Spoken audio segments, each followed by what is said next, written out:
আসসালামু আলাইকুম এভরিওয়ান। মায়ের বাদন গল্পের দ্বিতীয় পার্ট। তো চলো বেশি কথা না কইয়া গল্প শুরু করা যাক। মিলি আবার আমাকে ফোন দিল। এবার সে কিছুটা নরম হলো আমার প্রতি, হয়তো বুঝতে পেরেছে আমি ভালো নেই। মিলি আমাকে জিজ্ঞেস করলো, কি হয়েছে তোমার? আমি কিছু বললাম না। মিলি আবারও জিজ্ঞেস করলো, আমি এড়িয়ে গেলাম। মিলি আমার কাছ থেকে কোনো উত্তর না পেয়ে চুপ হয়ে গেল। আমি তাকে বললাম, তোমাকে একটা কথা বলতে চাই, তুমি সত্যি সত্যি মন থেকে উত্তর দিবে। যদি মন থেকে উত্তর দাও তাহলে আমি কথাটা বলবো, না হলে বলবো না। তখন মিলি বলল, কি এমন জানতে চাও যে আমাকে এভাবে শপথ করিয়ে নিচ্ছ? খারাপ কিছু না তো? তখন আমি হেসে বললাম, ধরে নাও তাই, খারাপ কিছুই জানতে চাইবো। আমার হাসি শুনে মিলি খুশি হতে পারলো না, কারণ আমার হাসি সুন্দর না। তাই হয়তো মিলি মন খারাপ করে বলল, তোমার হাসিটা আগের মতোই আছে।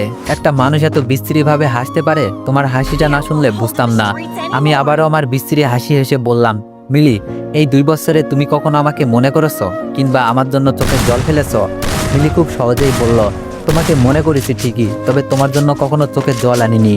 আমি অবাক হলাম না, কারণ আমি জানতাম মিলির এতটা কাছের মানুষ আমি কখনোই হতে পারিনি যে আমি তার জীবন থেকে চলে আসতে সে চোখের জল ফেলবে। কিছু মানুষকে ভালোবাসলেও তাদের কাছের মানুষ হওয়া যায় না। আমিও হয়তো তেমন একজন মানুষকে ভালোবেসেছিলাম। আমি কিছুটা সময় নীরব থাকলাম, তারপর বললাম, আমি চলে যাওয়ার পর কি তোমার জীবনে বিশেষ কেউ এসেছিল কিংবা কারোর সাথে খুব ভালো থাকার মতো সম্পর্ক হয়েছিল তোমার? আমার এমন কথা শুনে মিলি অনেকটা সারপ্রাইজ হলো, তবুও সে খুব স্বাভাবিকভাবেই বলল, তুমি চলে যাওয়ার পর একটা ছেলে আমার জীবনে এসেছিল, ঠিক তোমার মতো করে হাসতো, তোমার মতো করে কথা বলতো, তোমার মতো করে অভিমান করত। ওর মাঝে যেন আমি তোমাকে খুঁজে পেতাম, কিন্তু এক সময় ও আমার জীবন থেকে চলে গেল। কি কারণে আমাকে ছেড়ে চলে গিয়েছে সেটা আজও আমার কাছে অজানা। মিলির মুখ থেকে কথাগুলো শুনে অনেক বেশি খারাপ লাগলো আমার। বুকের বাম পাশে প্রচণ্ড ব্যথা অনুভব করলাম। মনে হলো বুকের ভেতর থেকে ছিন্ন ভিন্ন হয়ে কোনো কিছু বের হতে আসতে চাইছে। নিজের এক সময়কার ভালোবাসার মানুষের কাছ থেকে এরকম কিছু কথা শুনলে কার না খারাপ লাগবে? আমরা ভাবি আমাদের ভালোবাসার মানুষটা হয়তো আমাদেরকে এখনো ভুলতে পারেনি, আমাদের জন্য এখনো মাঝরাতে একাকী নীরবে চোখের জল ফেলে। কিন্তু বাস্তবতা হলো আমাদের প্রিয় মানুষটা আমাদেরকে মনে রাখে না, আমাদের জন্য কাঁদে না। সে নিজেকে নিয়ে ব্যস্ত হয়ে পড়ে, অন্য কারোর চোখের জল মুছে দেওয়াটাই জীবনের সার্থকতা মনে করে। আমাদেরকে মনে করার সময় তার হয় না। আমি দুঃখ ভারাক্রান্ত মন নিয়ে মিলিকে বললাম, ছেলেটা বুঝি আমার থেকেও অনেক সুন্দর ছিল, তোমাকে অনেক ভালো রাখতো? তখন মিলি বলল, সেটা জানি না, তবে তার সাথে যতদিন ছিলাম ততদিন তোমাকে খুব একটা মনে হয়নি। আমার মনে হয়নি বললে ভুল হবে, ও আমাকে তোমার কথা মনে করতে দেয়নি, এর জন্যই হয়তোবা তোমাকে ফোন না দিয়ে থাকতে পেরেছি। আমি বললাম, তার মানে ওই ছেলেটা যদি তোমার জীবন থেকে চলে না যেত তাহলে আমাকে কখনোই ফোন দিতে না, আমার সাথে যোগাযোগ করতে না, তোমার বিচ্ছেদটাই আমার সাথে যোগাযোগ করতে তোমাকে বাধ্য করেছে। মিলি বলল, হ্যাঁ, এমনটাই ধরে নিতে পারো। আমি বললাম, আচ্ছা বলো তো, আমাদের দুজনের মাঝে এখন তোমাকে কাকে বেশি মনে পড়ে? মিলি বলল, তোমাকে মনে পড়ে। ও চলে যাওয়ার পর তোমাকে অনেক মনে হতো, তোমার সাথে অনেকবার যোগাযোগ করতে চেয়েছি, পারিনি, তোমার নাম্বারটা হারিয়ে ফেলেছিলাম, পরে অনেক কষ্ট করে জোগাড় করেছি। আমি বললাম, শুনে ভালো লাগলো, আমি চলে যাওয়ার পর তুমি অনেক ভালো ছিলে। মিলি বলল, আমার সাথে ব্রেকআপের পর তোমার জীবনে কোনো মেয়ে আসেনি? ওয়েট, 2টা কথা বলবো, জানি তোমাদের খারাপ লাগবে, কিন্তু না বলেও থাকতে পারলাম না। একটা ছেলে সারাদিন কষ্ট করে ভিডিওগুলো মেক করে, আর তোমরা হয়তো জানোই একটা ভিডিও মেক করতে কতটা কষ্ট হয়, কিন্তু তারপরও তোমরা কি করতেছো? গল্পগুলো কপি করে নিজেদের আইডিতে ছাড়তেছো।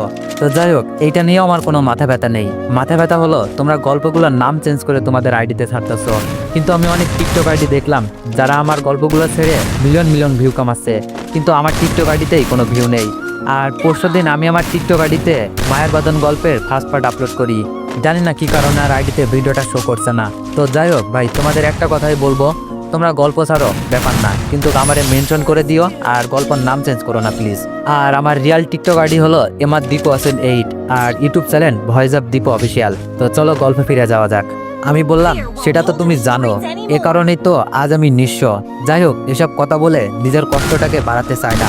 তোমাকে একটা কঠিন প্রশ্ন করি, তোমার জীবনে 2জন ছেলে এসেছিল না, আমি আর ওই ছেলেটা, যাকে পেয়ে তুমি আমাকে ভুলে গিয়েছিলে? তুমি কি বলতে পারবে এই 2জন মানুষের মধ্যে তুমি কাকে সত্যি সত্যি ভালোবেসেছিলে, মন থেকে নিজের করে চেয়েছিলে? মিলি বলল, তোমাকে। আমার এখন ওই ছেলেটাকে মনে পড়ে না, কিন্তু তোমাকে মনে হয়। ওই ছেলেটাকে আমি ভুলে গেলেও তোমাকে বলতে পারিনি। আমি বললাম, মিলি, তোমার মন অনেক মিথ্যা বলে, মনকে বোঝাও, এত মিথ্যা বলা ভালো না। সত্য কি জানো, তুমি আমাকে কখনো ভালোই বাসোনি। যদি বাসতে তাহলে কখনোই তুমি দ্বিতীয় কাউকে ভালোবাসতে পারতে না। দ্বিতীয় কারোর সাথে সম্পর্ক জড়িয়ে আমাকে ভুলে যেতে না। মিলি বলল, মানুষ কি একজনকে ভালোবাসা অবস্থায় অন্য কারোর সাথে সম্পর্ক জড়ায় না? আমি একটা মেয়ে হয়ে বলছি, তুমি হয়তো জানো না কত শত মেয়ে নিজের ভালোবাসার মানুষকে ভুলতে না পেরেও পরিবারের কথা চিন্তা করে অন্য একজন মানুষের সাথে বিয়ে নামক পবিত্র বন্ধনে জড়িয়ে পড়ে। তারা কি একজনকে ভালোবাসার অবস্থায় অন্য কারোর সাথে চিরদিনের জন্য নিজেকে জড়ায়নি? আমি না হয় রিলেশনে জড়িয়েছিলাম, কিন্তু তুমি কি করেছো?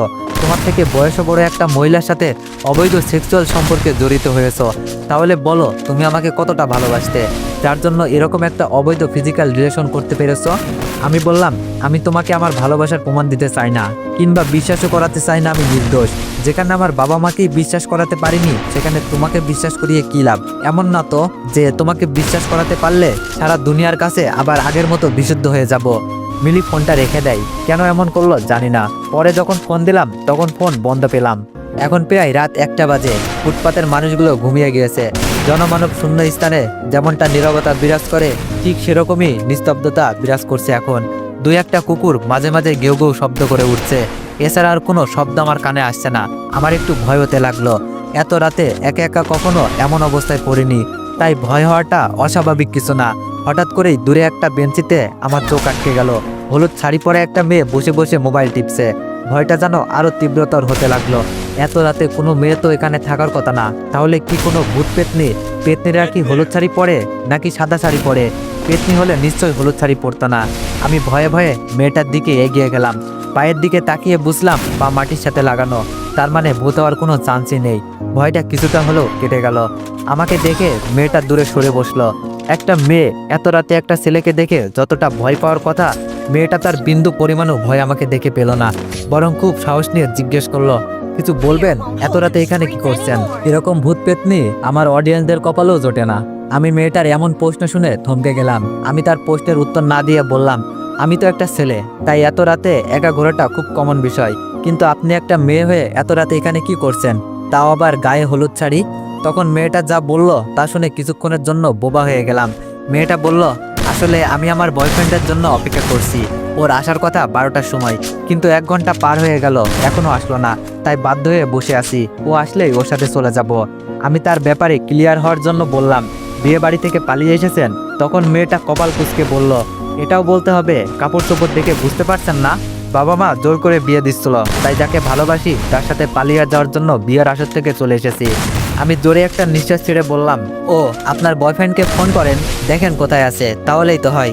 তখন মেয়েটা আমার দিকে রাগি চোখে তাকিয়ে বলল, ফোন খোলা থাকলে কি আর এভাবে বসে থাকতাম? সেই কখন থেকে ফোন দিচ্ছি, ফোন বন্ধ দেখাচ্ছে।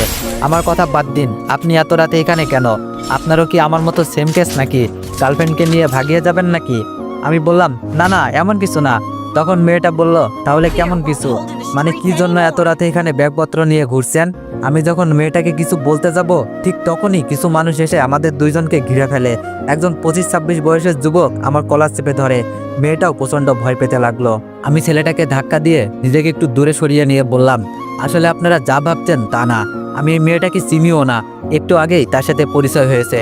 আপনারা হয়তো ভেবেছেন আমি ওর বয়ফ্রেন্ড, বাট এটা আপনাদের ভুল ধারণা। আমি ওর বয়ফ্রেন্ড না। বিশ্বাস না হলে মেয়েটাকে জিজ্ঞেস করেন। আমার কথা শুনে মনে হলো সবাই মঙ্গল গ্রহে থেকে পৃথিবী গ্রহে অবতরণ করলো। তাদের রিয়াকশন দেখে বোঝা যাচ্ছে এই মেয়ের বয়ফ্রেন্ডের উপর তাদের কতটা রাগ জমা আছে। এজন্যই বুঝি কোনো কথাবার্তা না বলেই এভাবে কলার চেপে ধরেছে।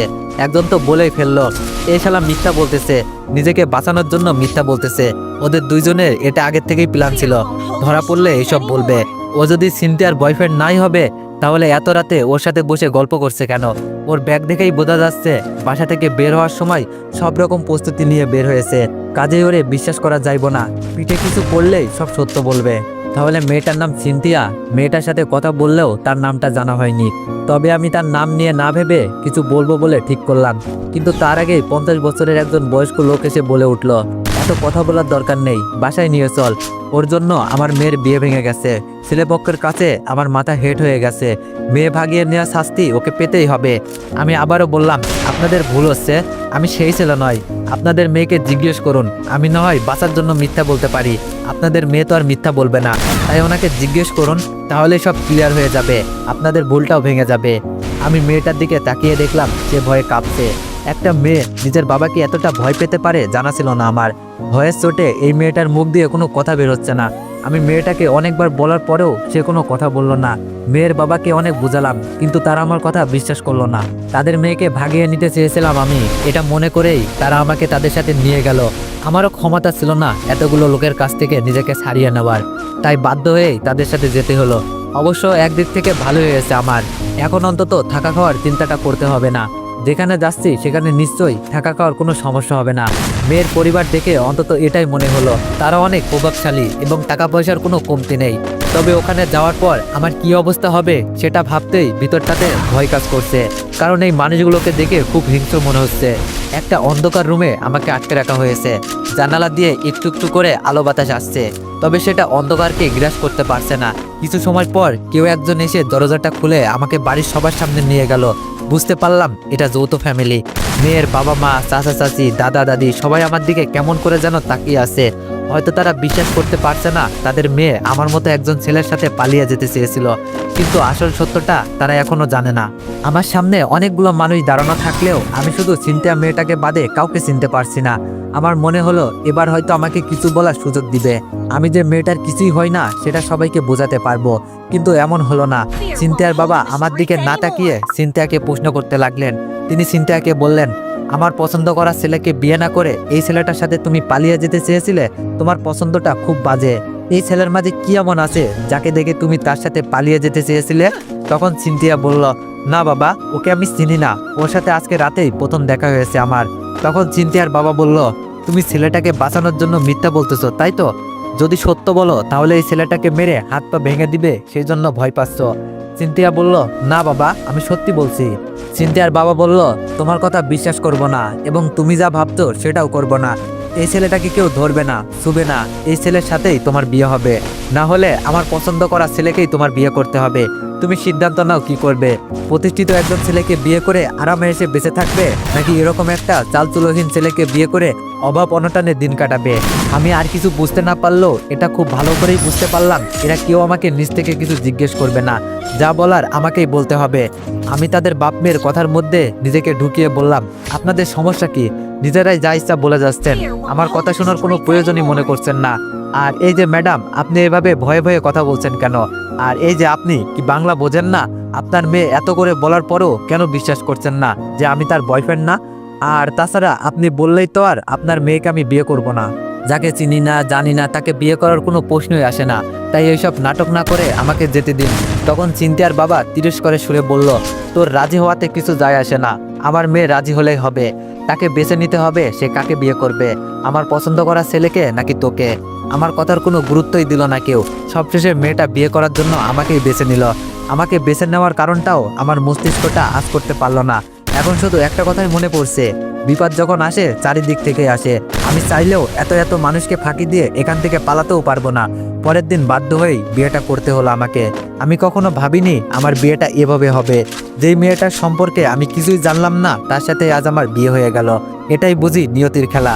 আল্লাহ যা চাইবে সেটার উপর আমাদের মানুষের কোনো হাত নেই, ভাগ্যের উপর কারো হাত নেই, সেটার প্রমাণ আজ আমি নিজেই। বিয়ে করার সময় কবুল কথাটা মুখ দিয়ে বের হচ্ছিল না। কবুল বলার সময় নিজেকে পৃথিবীর সবচেয়ে অসহায় মানুষ মনে হচ্ছিল, যার পাশে কেউ নেই, একজন মানুষও নাই যাকে আপন ভাবতে পারি। যার সাথে বিয়ে হচ্ছে সেও তো আপন না। বিয়ে সম্পূর্ণ হওয়ার পর সবাই চলে গেল, আমাকে আর মেয়েটাকে একটা ঘরে পাঠিয়ে দেওয়া হলো। বুঝলাম এটা আমাদের বাসর ঘর। চারিদিকে কাঁচা রজনীগন্ধার সমাহার, বিছানার প্রতিটি কোনায় কোনায় গোলাপের সুবাস।